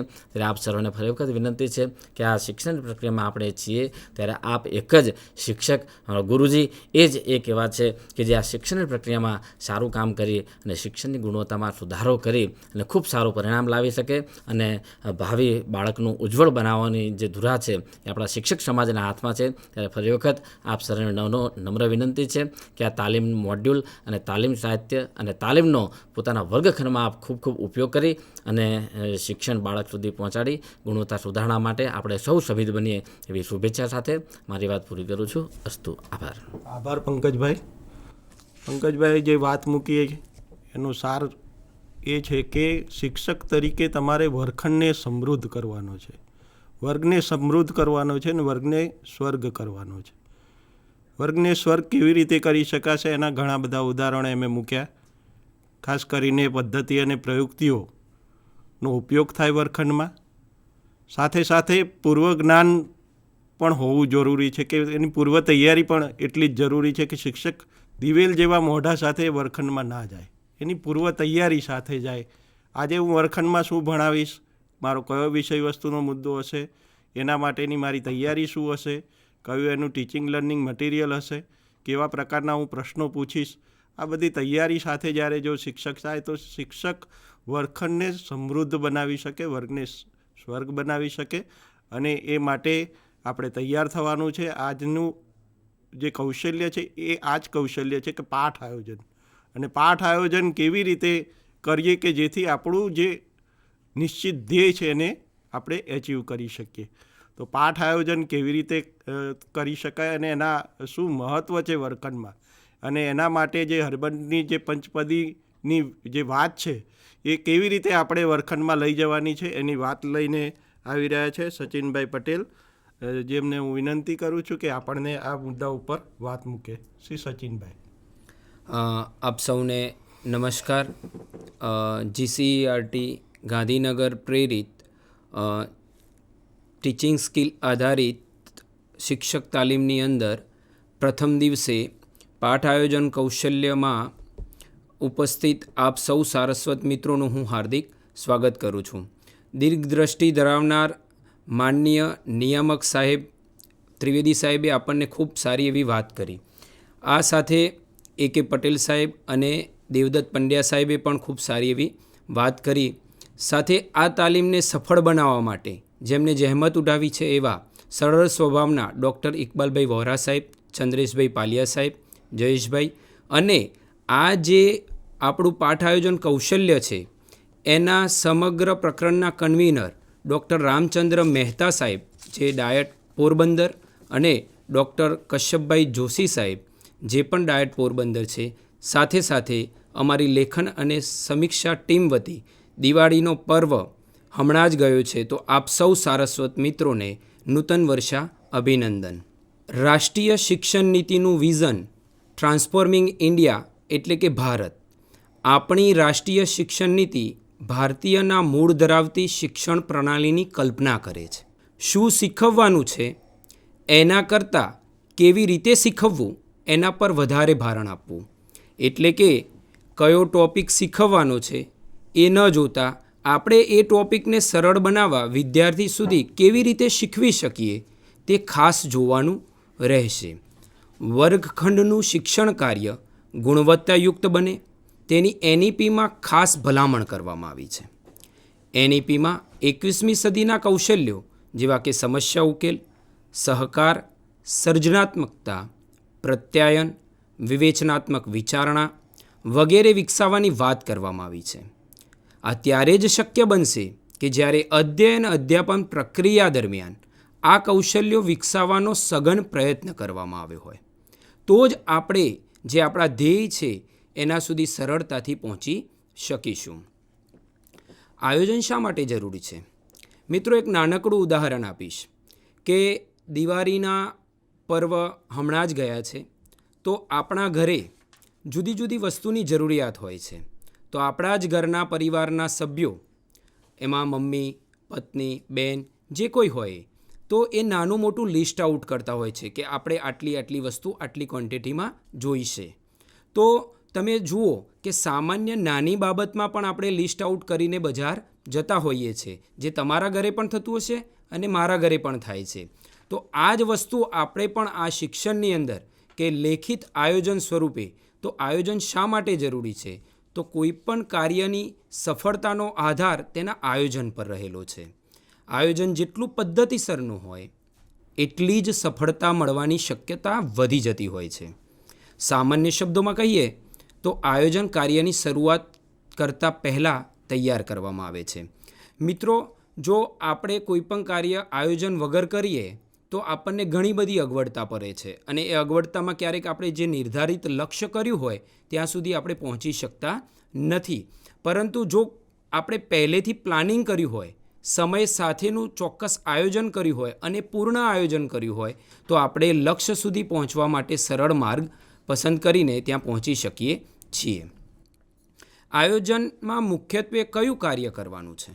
પહેલાં તો એ નક્કી હોવું જોઈએ કે આપણે કયા કાર્યને વધારે ધ્યાન આપવાનું છે અને એ ક્યારે કરવાનું છે. એટલે વર્ગની અંદર જઈને હું એ કાર્ય વિદ્યાર્થીઓ સમક્ષ ક્યારે કરીશ અને જે તે કાર્યમાં સમાવિષ્ટ વ્યક્તિઓની ભૂમિકા શું હશે. હવે વર્ગખંડ પ્રક્રિયાની વાત છે ત્યારે શિક્ષકની ભૂમિકા શું હશે, સામે વિદ્યાર્થીઓની ભૂમિકા પણ શું હશે. બસ આટલા પૂરતું સીમિત ન રાખતા ક્યારેક એવા ટૉપિક હોય છે કે જે ટૉપિકની અંદર આપણે ગામના આસપાસના સંસ્થાઓના અને વાલીઓની પણ ભૂમિકા અગત્યનો ભાગ ભજવે છે. તો આવા સમયે આવા મુદ્દાને સમજાવતા આપણે આવા વ્યક્તિઓને પણ આ આયોજનમાં સમાવિષ્ટ કરવા જોઈએ. તો આ પ્રકારની તમામ જે બાબતો છે એ આયોજનમાં સમાવિષ્ટ હોવી જોઈએ. આયોજન એક બૌદ્ધિક પ્રક્રિયા છે. આયોજનમાં હેતુ કે અધ્યયન નિષ્પત્તિઓ સમાવિષ્ટ હોય છે. આ કાર્યમાં આયોજન એક પ્રાથમિક જરૂરિયાત છે અને આયોજન એ સતત ચાલતી પ્રક્રિયા છે. હવે માની લો કે મારે વર્ગખંડની અંદર જવું છે અને વર્ગખંડની અંદર હું પ્રથમ 2 દિવસ કે 5 દિવસ નવી 5 દિવસ આયોજન બનાવીને જાઉં અને પછી એ આયોજન હું બનાવતો નથી, તો આગળનું જે શિક્ષણ કાર્ય એટલે કે અધ્યયન અધ્યાપન પ્રક્રિયા છે તે વિદ્યાર્થીઓ સુધી પહોંચાડવામાં મને જરૂર મુશ્કેલી પડવાની છે. અને આ મુશ્કેલી ન પડે એટલા માટે જ અહીંયા કહેવામાં આવ્યું છે કે આયોજનને હંમેશા સતત ચાલતું રાખવું જોઈએ. સમગ્ર વર્ષ દરમિયાન એને એ જ ફ્લોમાં જવા દેવું જોઈએ વિદ્યાર્થીઓ સુધી. આયોજનના વિવિધ પ્રકાર હોઈ શકે. લાંબા ગાળાનું આયોજન અને તત્કાલીન આયોજન. આ આયોજન તૈયાર કરતી વખતે સમયગાળો ધ્યાને લેવો ખૂબ જ જરૂરી છે. મિત્રો, જ્યારે આપણે કોઈ પણ પ્લાન કરતા હોઈએ છીએ કોઈ કાર્યનું, ત્યારે આપણે ચોક્કસ એનો સમય પણ નિર્ધારિત કરતા હોઈએ છીએ કે આ 1 વર્ષની અંદર કરીશ, 2 વર્ષની અંદર કરીશ કે 2 મહિનાની અંદર કરીશ. તો આપણા પાસે ચોક્કસ લક્ષ્ય સુધી પહોંચવા માટેનો સમય પણ જરૂરી છે. તો એ ખૂબ અગત્યનો ભાગ ભજવે છે. પાઠ આયોજન આ સમયના આધારે આયોજનના વિવિધ પ્રકારો પડે છે. તો એ આયોજનની અંદર પંચવર્ષીય આયોજન, વાર્ષિક આયોજન, માસિક આયોજન, સાપ્તાહિક આયોજન, એકમ આયોજન, તાસ કે પાઠ આયોજન. હવે આપણે જોઈએ કે પંચવર્ષીય આયોજન એ લાંબા ગાળાનું આયોજન છે. હવે આ લાંબા ગાળાના આયોજનમાં વિગતો ટૂંકી હશે, પરંતુ જેમ જેમ આપણે નીચે આવીએ એમ એકમ આયોજન લઈએ તો આયોજનનો જે હેતુ છે એ ખૂબ મોટો થઈ જશે. આપણે એક એકમને વિસ્તૃત રીતે કંડાળવાનો પ્રયત્ન કરીશું. જેમ કે આપણે બીએડ, પીટીસી, ડીએલએડની અંદર એકમ આયોજન બનાવતા હતા ત્યારે તમને બધાને ખબર જ છે કે આપણે વિસ્તૃત નોંધ તૈયાર કરી આપણા ગુરુજી સમક્ષ જતા હતા અને તેની અંદર રહેલી ક્ષતિ દૂર કરાવી તેને વ્યવસ્થિત કરી પાછા વર્ગ સમક્ષ જતા હતા. તો જેમ જેમ આયોજન માઇક્રો પ્લાનિંગ સાથે જાય તો આપણને સફળતા મળવાની શક્યતા ખૂબ જ વધી જતી હોય છે. પાઠ આયોજનનો અર્થ લેસન પ્લાન. પાઠ આયોજન એટલે શિક્ષક દ્વારા વર્ગમાં ભણાવવાના થતા ચોક્કસ એકમ તૈયાર કરવામાં આવેલો હોય તેનો વિગતવાર માર્ગદર્શક નકશો એટલે કે ડિટેલ રોડમેપ. મારે વર્ગમાં કોઈ એકમ ચલાવવો છે તો એ એકમ ચલાવવા માટે મારે કઈ કઈ પરિસ્થિતિમાંથી પસાર થવું પડશે, ક્યારે મારે કઈ વસ્તુની જરૂર પડશે, કયા સંસાધનોનો હું ઉપયોગ કરીશ, આ તમામ બાબતો આ પાઠ આયોજનની અંદર આવી જતી હોય છે. પાઠ આયોજન એ શિક્ષક માટે પથદર્શક છે. એટલે તમને અને મને બધાને યોગ્ય માર્ગ સુધી લઈ જવા માટે આપણને આ આયોજન એ ખૂબ જરૂરી છે. પાઠ આયોજન એક લેખિત યોજના છે જે નક્કી કરે છે શું ભણાવવું છે. હવે મારે શું ભણાવવાનું છે તો એનો એક ચોક્કસ ઉદ્દેશ્ય હોય, એનો ચોક્કસ હેતુ હોય. કેવી રીતે ભણાવવાનું છે તો શિક્ષણની પદ્ધતિઓ. તો શિક્ષણની પદ્ધતિઓની વાત કરીએ તો અધ્યયન અધ્યાપન પ્રક્રિયા દરમિયાન આપણે આઈસીટી બેઝ કે પ્રવાસ પર્યટન, ક્ષેત્રીય મુલાકાત, અવલોકન, પ્રયોગ આ જુદી જુદી રીતે આપણે પદ્ધતિઓનો ઉપયોગ કરી એકમને અનુરૂપ પદ્ધતિ ચોઈસ કરી અને આપણે એની અંદર આયોજનમાં સામેલ કરી શકીએ છીએ. આ સાથે જૂથ પ્રવૃત્તિ, વ્યક્તિગત પ્રવૃત્તિ, સમૂહ પ્રવૃત્તિ એનો પણ આપણે ખ્યાલ રાખીએ છીએ. આ બધી જ પ્રક્રિયા કરવા માટે આપણે કેટલીક સામગ્રીની જરૂર પડતી હોય છે જેને ટીચિંગ લર્નિંગ મટીરિયલ કહીએ છીએ, જે આપણને સહાયક સામગ્રી છે જેનાથી વિદ્યાર્થીઓ અને શિક્ષક દ્વારા વિવિધ પ્રવૃત્તિ થતી હોય છે અને એકમને સમજવા માટે સરળ વસ્તુ થતી હોય અને સરળ વસ્તુરૂપી આપણે TLMનો ઉપયોગ કરી એ મટીરિયલનો ઉપયોગ કરી અને પાઠ આયોજન એક અસરકારક બનાવી શકીએ છીએ. વિદ્યાર્થીઓ આના અંતે કેટલું શીખ્યા, તે મૂલ્યાંકન કેવી રીતે કરવું, એટલે કે મૂલ્યાંકનની રીત. તો મિત્રો, મૂલ્યાંકનની રીતો પણ ઘણી બધી છે. એ મૂલ્યાંકનની રીતો પૈકી આપણે વ્યવસ્થિત આપણા પાઠને અનુરૂપ, આપણા એકમને અનુરૂપ યોગ્ય પસંદગી કરી અને મૂલ્યાંકન બાળકોનું કરવું જોઈએ. પાઠ આયોજન તૈયાર કરતી વખતે સૌપ્રથમ અભ્યાસક્રમના ધ્યેયો અને તેને અનુરૂપ વિવિધ અધ્યયન નિષ્પત્તિઓને ઓળખવી પડતી હોય છે. હવે પ્રશ્ન એ થશે કે અધ્યયન નિષ્પત્તિ એટલે શું? તો અધ્યયન નિષ્પત્તિ એટલે વર્ગખંડની અંદર જે અધ્યયન અધ્યાપન પ્રક્રિયા થાય છે તેના અંતે આપણે શું પ્રાપ્ત કરવા માગીએ છીએ તેને અધ્યયન નિષ્પત્તિ કહીશું. કોઈપણ એકમ કે કોઈપણ ટોપિક એક ચોક્કસ ધ્યેય સાથે મૂકવામાં આવેલો છે, તેના અંતે ચોક્કસ ગોલ સુધી પહોંચી શકાય છે. તો આપણે તેને ધ્યાને રાખીશું, જે અધ્યયન નિષ્પત્તિ ખૂબ અગત્યની છે. આપણે પણ જોયું કે BEd, DLEd, PTCના અભ્યાસક્રમ દરમિયાન જે પાઠ આયોજન આપણે તૈયાર કરતા હતા એનો શૈક્ષણિક હેતુ આપણે ઉમેરતા હતા. એમાં સામાન્ય હેતુ પણ હતા અને વિશિષ્ટ હેતુ પણ હતા, જે આજે અધ્યયન નિષ્પત્તિ આપણે એને કહીએ છીએ. અધ્યયન નિષ્પત્તિ અધ્યાપન કરતાં અધ્યયન પર વધુ ફોકસ કરે છે, એટલે ભણવામાં બાળકો ઉપર વધારે ફોકસ કરાવે છે. વર્ગખંડની પ્રક્રિયા દરમિયાન વધુમાં વધુ અધ્યયન થવું જોઈએ, જેથી અધ્યયન વધુ થાય તો નિષ્પત્તિ સિદ્ધ સારા પ્રમાણમાં થાય. તો વર્ગના બાળકો જે છે, આ વસ્તુ ક્યારે શક્ય બનશે? તો વર્ગના બાળકોને મુક્તપણે આપ બોલવાની તક આપશો. પ્રશ્નોત્તરી અથવા તો ચર્ચાની અંદર, જૂથ ચર્ચાની અંદર પોતાના સ્વતંત્ર વિચાર બાળક રજૂ કરી શકે. ત્યારે જો અધ્યયન કાર્ય વધારે થશે તો જ આપણે અધ્યયન નિષ્પત્તિ સુધી વધુમાં વધુ પહોંચી શકીશું. આમ ઉપરોક્ત દર્શાવેલ પાઠ આયોજનના વિવિધ અર્થ પરથી આયોજનની સંકલ્પનામાં મુખ્યત્વે 3 ઘટકો અભિપ્રેત થાય છે: અધ્યયન નિષ્પત્તિઓ, અધ્યયન અધ્યાપન પ્રવૃત્તિઓ, અધ્યયતાની સમજ ચકાસવા માટેની મૂલ્યાંકન યોજના. અધ્યાપકે પાઠ આયોજન તૈયાર કરતી વખતે આકૃતિ 1માં દર્શાવેલ 3 બાબતો જે છે એ ખાસ ધ્યાને લેવી જોઈએ. અધ્યયતા શું શીખવા ઈચ્છે છે, તો અધ્યયતાને શું શીખવવાનું છે આપણે, બરાબર છે કે બાળકોને આપણે આવતીકાલે ક્લાસરૂમમાં જઈ કયો ટૉપિક શીખવવાનો છે તેનાથી આપણે પૂરતા માહિતગાર હોવા જોઈએ. હવે આ ટૉપિક એટલે કે અધ્યયન અધ્યાપન માટે મારે કઈ પ્રવૃત્તિ સરળ રહેશે એ આપણે પસંદ કરવાની રહેશે. મિત્રો, પ્રવૃત્તિઓ ઘણી બધી છે, પદ્ધતિઓ ઘણી બધી છે, પણ એકમને અનુરૂપ અને આપણા શાળાના વાતાવરણ અને ત્યાંના સ્થાનિક પરિસ્થિતિ અને બાળકોના મનોવલનને ધ્યાને રાખીને આપણે એ પ્રવૃત્તિઓની પસંદગી કરવી જોઈએ, જેથી આપણને પરિણામ મેળવવામાં ખૂબ જ સરળતા રહે. અધ્યયતાની સમજ ચકાસણી કેવી રીતે કરીશ? તો અધ્યયતાનું મૂલ્યાંકન જે કરવાનું છે, મેં અગાઉ પણ કહ્યું એમ કે યોગ્ય મૂલ્યાંકન પદ્ધતિ પસંદ કરીને આપણે તેની ચકાસણી કરવાની રહેશે. પાઠ આયોજનના પાસાઓ. પાઠ આયોજન એટલે વર્ગ શિક્ષણના 1 તાસ એટલે કે 35થી 40 મિનિટના અધ્યયન અધ્યાપન માટે વિષય વસ્તુના એક નાના એકમની પસંદગી કરી લેખિત સ્વરૂપે તૈયાર કરવામાં આવતું આયોજન, જે તમે અને હું બધા જ આપણે PTC, BEd અને DLEd ના અભ્યાસ દરમિયાન આપણે કરેલ છે. આ પાઠ આયોજન નિયત માળખા અનુસાર લેખિત સ્વરૂપમાં થાય છે. ક્યારે મૌખિક સ્વરૂપમાં પાઠ આયોજન આપણે કરતા નથી.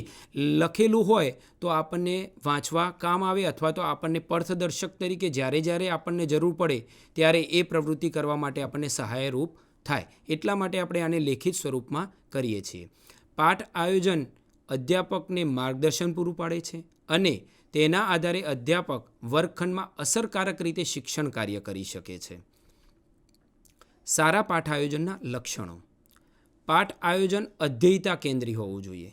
મિત્રો, કોઈપણ કૌશલ્યનો હાર્દના કેન્દ્રમાં બાળક છે, વિદ્યાર્થી છે, તો જ આપણે એ કૌશલ્યને સારી રીતે એચીવ કરી શકીશું. તો આ સારા પાઠ આયોજનના લક્ષણમાં કેવું હોય તો તે વિદ્યાર્થીની વય, રુચિ, જ્ઞાન, વૃદ્ધિ, શક્તિ, અપેક્ષા અને વર્ગની પરિસ્થિતિને ધ્યાને રાખીને તૈયાર થયેલું હોવું જોઈએ. મેં અગાઉ પણ કહ્યું કે વર્ગની પરિસ્થિતિ અને એ ધ્યાને રાખીને જ આપણે તેને પસંદ કરવું જોઈએ.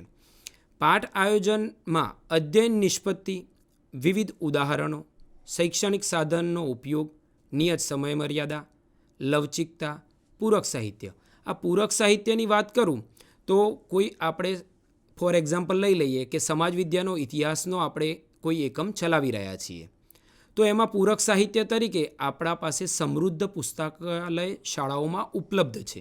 તો આ પુસ્તકાલયનો ઉપયોગ કરી બાળક ઇતિહાસના જે પુસ્તકો છે, જૂના પુસ્તકો ગ્રંથપાલ જે આપણા હોય એમના પાસેથી લઈ અને મેળવીને તેને પૂરક સાહિત્યમાં વાંચન દરમિયાન ઉપયોગ કરે અને વધુમાં વધુ આ એકમને દ્રઢ બનાવે તે રીતે ઉપયોગ કરી શકીએ છીએ. આ ઉપરાંત મૂલ્યાંકન, સ્વાધ્યાય કાર્ય, શૈક્ષણિક પદ્ધતિ અને પ્રયુક્તિ, વિષયવસ્તુની રજૂઆત, તાર્કિક ક્રમ, સરળ ભાષા, વિદ્યાર્થીની સામેલગીરી. આ એક અગત્યનો મુદ્દો છે કે જો એક તરફી વર્ગ વ્યવહાર થશે તો ચોક્કસ આપણને આપણા લક્ષ્ય સુધી પહોંચવામાં ખૂબ જ મુશ્કેલી પડશે. માટે વિદ્યાર્થી સામે આપણે જોવાનું રહ્યું ને વિદ્યાર્થીઓની જેટલી સામેલગીરી વધારે એટલી જ આપણે સફળતા સરળતાથી મેળવી શકીશું. વિવેચનાત્મક ચિંતન એટલે કે ક્રિટિકલ થિંકિંગ. મિત્રો, આ એક અગત્યનો પોઈન્ટ છે કે બાળક હંમેશા વિચારશીલ હોવું જોઈએ. આપણા વર્ગની અંદર બાળકને મુક્ત મને પ્રશ્નની રજૂઆત કરવાની તક મળવી જોઈએ. તો જ બાળકને એ સ્ફોટક પ્રશ્નથી એના મગજની અંદર આગવા વિચાર અને આગવી સૂઝથી એ જે એકમ આપણે સમજાવવા માગીએ છીએ તેમાં પૂરતું જ્ઞાન અને એને પૂરતો અવકાશ મળશે. સાથે સર્જનાત્મકતા એટલે કે ક્રિએટિવિટી. આ પણ એક મિત્રો અગત્યનું ફેક્ટર છે, આ પણ એક અગત્યનો ભાગ છે કે આપણા વર્ગની અંદર ઘણા બધા બાળકોમાં સુષુપ્ત શક્તિઓ પડેલી છે. આ શક્તિઓને આપણે ઓળખવી પડશે. એ આવતીકાલનું આપણું ભાવિ છે, આપણા દેશનું ભાવિ છે. તો આવા વર્ગના બાળકોને આપણે શોધીને એમની જે સર્જનાત્મકતા જે છે એ ખૂબ જ બહાર કાઢવી અગત્યનો બાબત છે. એટલા માટે એવી પ્રવૃત્તિઓ કરાવી કે બાળક સર્જન કરતો થાય. એક નાનું ઉદાહરણ આપું તો આપણી પાસે ઉનાળાની સિઝનની અંદર કેરી હોય અને એ કેરી આપણને ખૂબ જ ગળી લાગે તો આપણા ઘરના એમ કે આપણે આના પ્લાન્ટ્સ, આ બીજના પ્લાન્ટ્સ વાવીએ અને આપણને આવી સરસ મજાની કેરી ખાવા મળે. તો એમાંથી એકાદ પ્લાન્ટ આપણે વાવીએ તો એમાં 2-3 વર્ષ પછી સરસ મજાની કેરી આપણને મળે છે. જ્યારે બીજો જે એનું બીજ હતું એ ઘરમાં જ મૂકી રાખ્યું, એને બહાર કાઢ્યું નહીં, તો એ બીજ કશા જ કામમાં આવ્યું નહીં. એ જ વસ્તુ આપણા વર્ગખંડની અંદર છે કે આપણે વિદ્યાર્થીઓની અંદર જે પડેલી સુષુપ્ત શક્તિઓ છે એ સર્જનાત્મક થકી આપણે બહાર કાઢવાનો આ પ્રયત્ન કરવો જોઈએ. આ ઉપરાંત બાળકોને વિચાર પ્રેરક પ્રશ્નો, તંદુરસ્ત આઘાત લગાડે તેવા યોગ્ય પ્રશ્નો આપણા આયોજનની અંદર સામેલ હોવા જોઈએ. પાઠ આયોજનના સોપાનો. વર્ગખંડમાં થતી શૈક્ષણિક પ્રક્રિયાની સફળતાનો આધાર જે તે તાસ માટે તૈયાર કરેલ પાઠ આયોજન પર રહેલો છે. પાઠ આયોજનની સંરચના એ પદ્ધતિસર અને મનોવૈજ્ઞાનિક પ્રક્રિયા છે. આથી પાઠ આયોજન એ અધ્યાપક પક્ષે ખૂબ જ કુશળતા માંગી લે છે. પાઠ આયોજન તૈયાર કરવા સંદર્ભે અધ્યાપકમાં વિવિધ ક્ષમતાઓ હોવી જરૂરી છે. જેમ કે જે તે વિષયનું પૂરતું જ્ઞાન હોવું જોઈએ, અધ્યેયતાના મનોવૈજ્ઞાનિક પાસાઓનો એને ખ્યાલ હોવો જોઈએ, શિક્ષણ પ્રક્રિયાનો તાત્વિક આધાર, અધ્યયન અધ્યાપનની નૂતન પદ્ધતિ અને પ્રવિધિઓ અંગેની જાણકારી. પદ્ધતિ એટલે કે મેથોડોલોજી જે એક મોટું માળખું છે અને પ્રવિધિ એટલે કે ટેકનિક એ એક નાનું પગલું છે. એટલે પદ્ધતિમાં જે પદ્ધતિ સુધી પહોંચવાના પગથિયોમાં પ્રવિધિ નાના નાના પગલે આપણને પહોંચાડી શકે છે.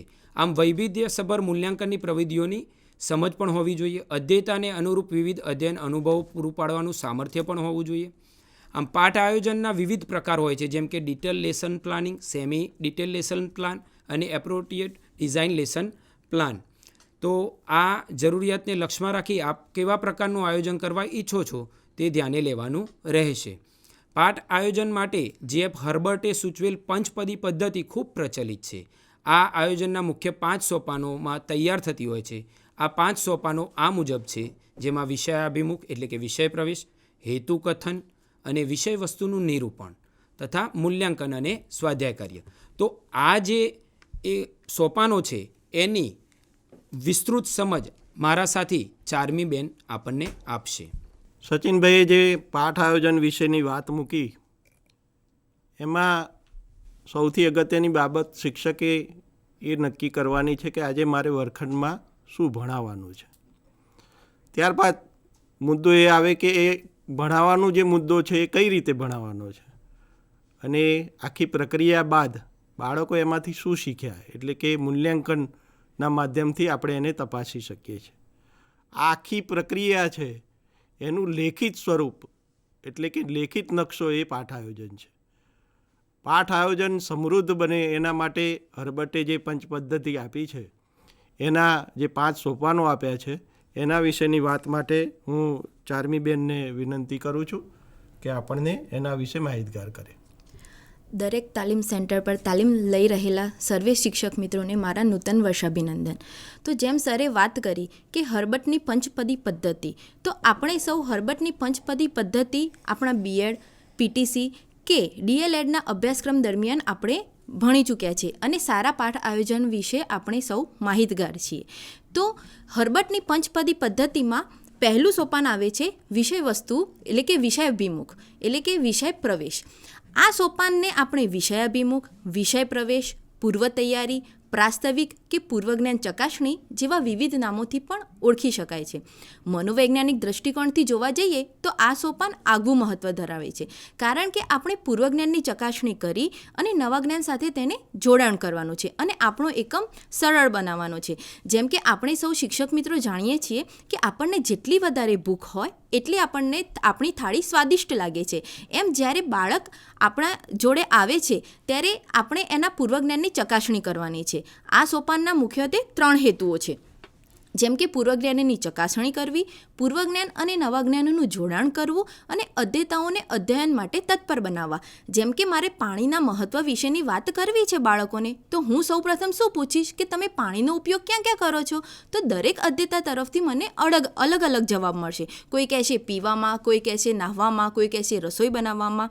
તો આપણે એના પૂર્વજ્ઞાનની ચકાસણી કરીને એને નવા જ્ઞાન એટલે કે પાણીના સ્ત્રોતો, જેમ કે કોઈ કહેશે કૂવાઓ, બોરવેલ, નદી, ઝરણા, સરોવર, એમ આપણે એને નવા જ્ઞાન તરફ લઈ જવાનું છે અને અધ્યેતાને અધ્યયન માટે તત્પર બનાવવાનો છે. મતલબ કે એને દરેક ટોપિકમાં રસ, રુચિ એ વધારે દાખવતો જાય તેનું અધ્યાપકે અધ્યાપન કાર્ય દરમિયાન ધ્યાન રાખવાનું છે.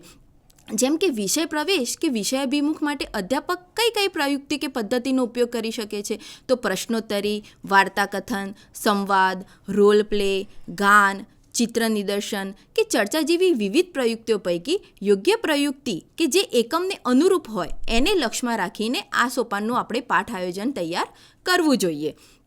કારણ કે આપણે પૂર્વજ્ઞાનની ચકાસણી એટલા માટે કરીએ છીએ કે જે દરેક અધ્યેતા આપણી જોડે આવે છે એ અલગ અલગ પરિસરમાંથી, અલગ કુટુંબમાંથી, અલગ ગામમાંથી પોતાની જોડે જ્ઞાન લઈને આવે છે. એ પૂર્વજ્ઞાનની ચકાસણી કરીને આપણે એને નવા જ્ઞાન તરફ લઈ જઈએ અને નવા જ્ઞાનને આધારે એ આગળ વધુ ઉત્સુક બને એનું આપણે ધ્યાન રાખવું જોઈએ.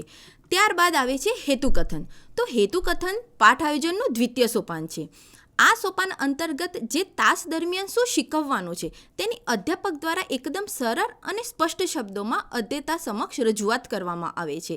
આ સોપાનની તાર્કિકતા એ છે કે વિષયાભિમુખ દ્વારા અધ્યેતા જે પૂર્વજ્ઞાનની ચકાસણી કરી સાથોસાથ આપણે અધ્યેતાને અધ્યયન માટે તત્પર બનાવવાના છે. મતલબ કે મારે હવે પાણીના મહત્ત્વ વિશે વાત કરવી છે તો પહેલાં પાણીની જરૂરિયાત, પછી પાણીના સ્ત્રોતો અને પાણીનું મહત્ત્વ, ત્યાં સુધી એને લઈ જઈ અને હું એને તત્પર બનાવીશ. આથી અધ્યેતામાં કંઈક નવું શીખવાની ઉત્સુકતા જાગૃત થાય છે. આ ઉત્સુકતાને હકારાત્મક પ્રોત્સાહન આપવાથી વિદ્યાર્થીઓ સમક્ષ વિષય વસ્તુની રજૂઆત કરવામાં આવે છે.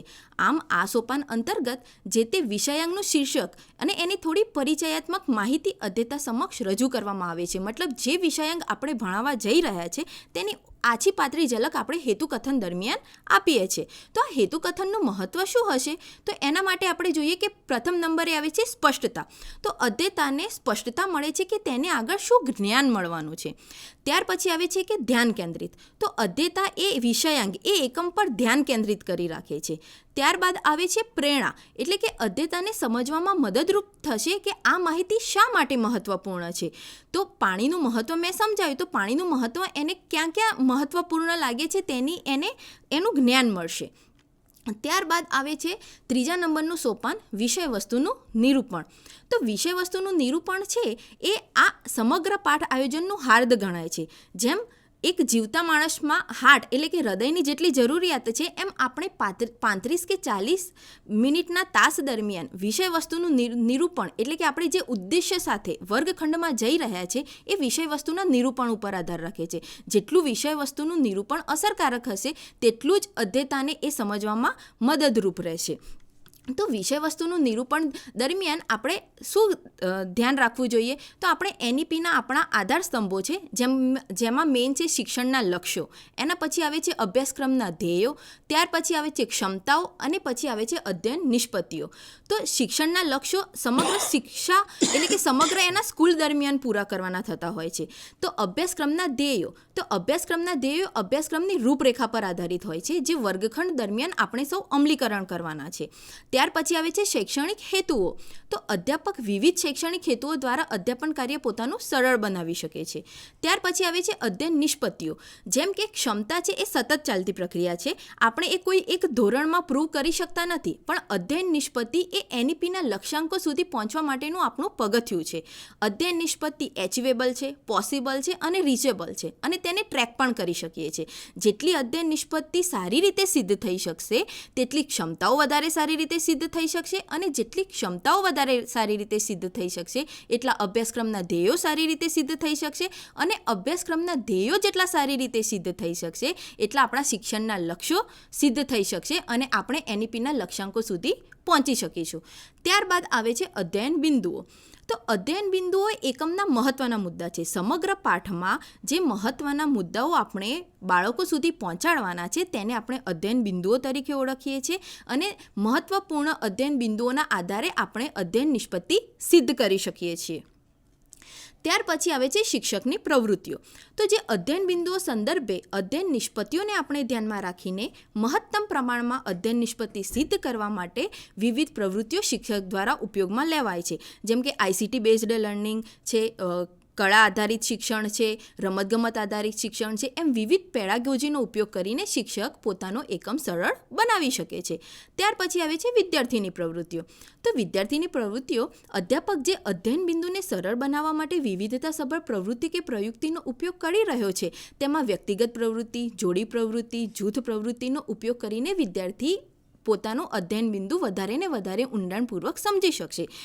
તો શિક્ષક મિત્રો, આપણે વાત કરીએ કે શિક્ષક પોતાનો જેટલો એફર્ટ નાખી રહ્યો છે, વિદ્યાર્થી પણ સક્રિય ભાગીદારી રાખે તો વર્ગનું વાતાવરણ જીવંત રહેશે, અને જેટલું વર્ગનું વાતાવરણ જીવંત એટલે કે લાઈવ રહેશે એટલું ને એટલું અધ્યયન બિંદુ સરળતાથી સમજી શકશે અને અધ્યયન નિષ્પત્તિ પણ એટલી જ વધારે સારી રીતે પ્રૂવ કરી શકીશું.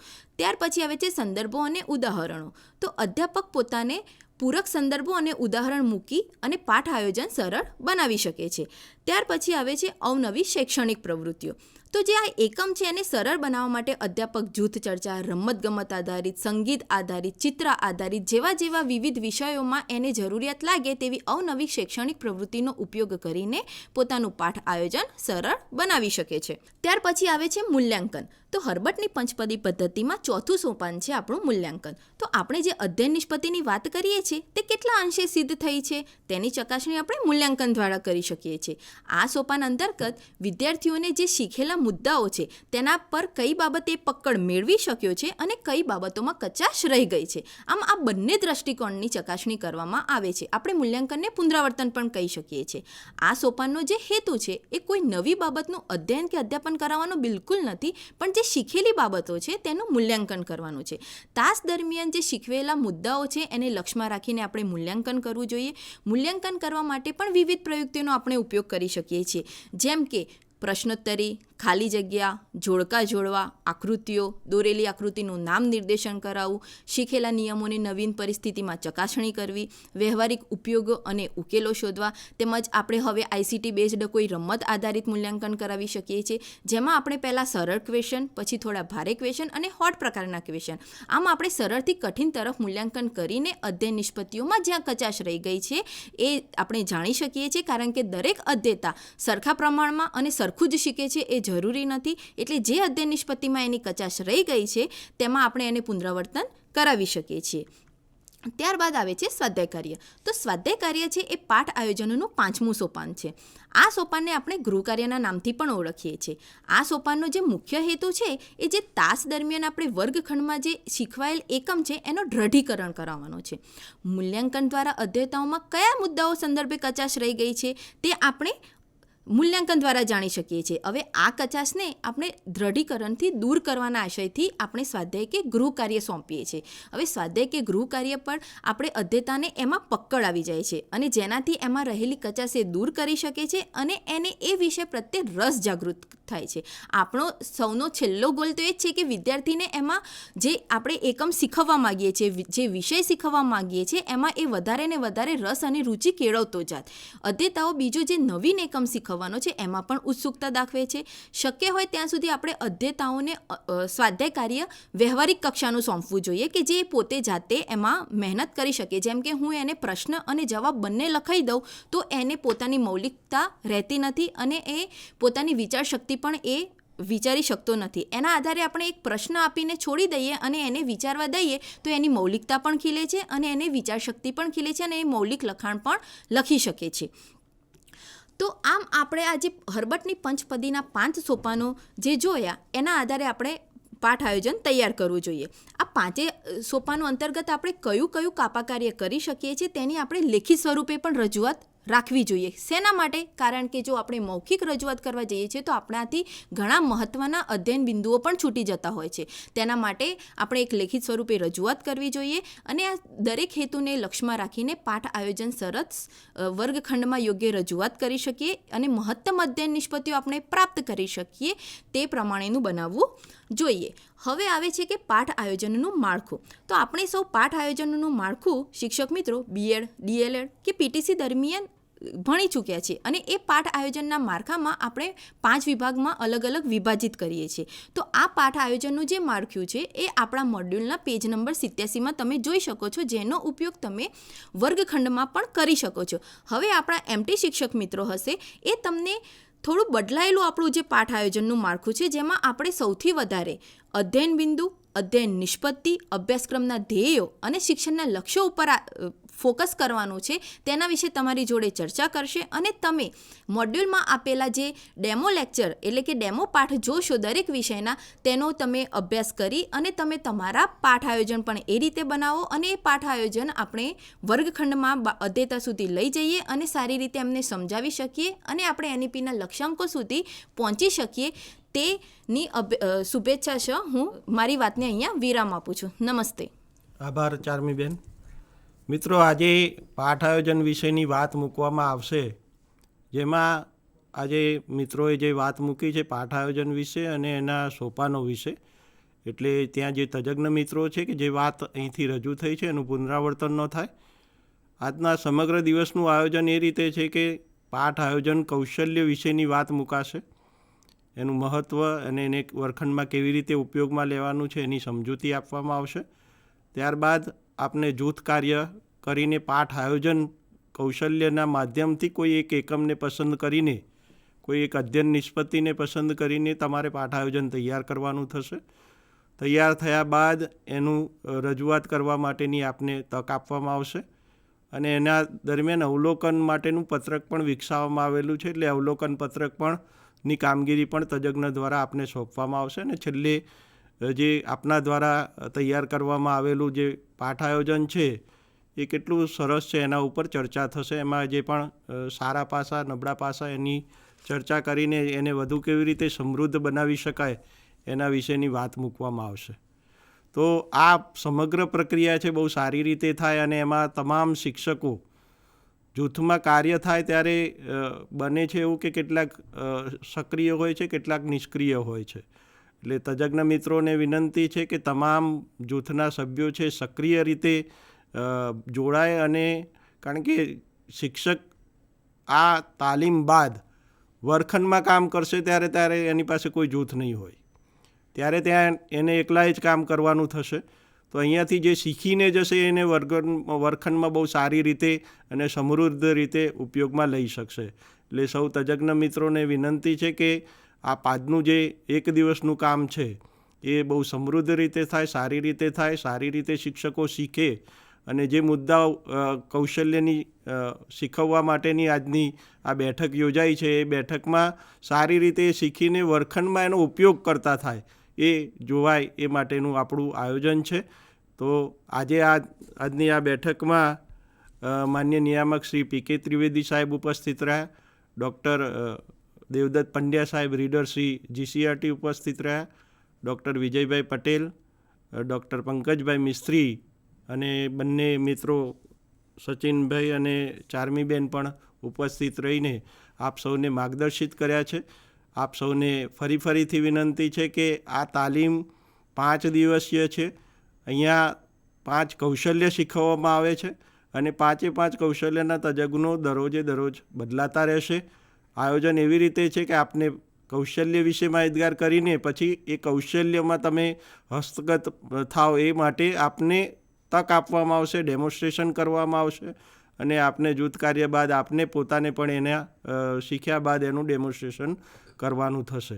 એટલે આ બધી જ પ્રક્રિયા છે એવી રીતે તૈયાર કરવામાં આવી છે કે જેથી શિક્ષકોને વધુને વધુ લાભ થાય અને આ કૌશલ્યમાં તમે હાથોથી મેળવી લો અને તમારા વર્ગખંડમાં તેનો ઉપયોગ કરો, જેથી કરીને આવનારા સમયમાં જે પણ સર્વેક્ષણમાં આપણા બાળકો છે એનું પરફોર્મન્સ સુધરે, આપણા બાળકોનું જે પણ પરફોર્મન્સ સુધરે, એના કારણે ગુજરાત રાજ્યનું જે અત્યારે નીચું પરિણામ છે એને વધુ સારું પરિણામ તરફ આપણે દોરી જઈએ, અને એમાં શિક્ષકનો રોલ સૌથી મહત્ત્વનો છે.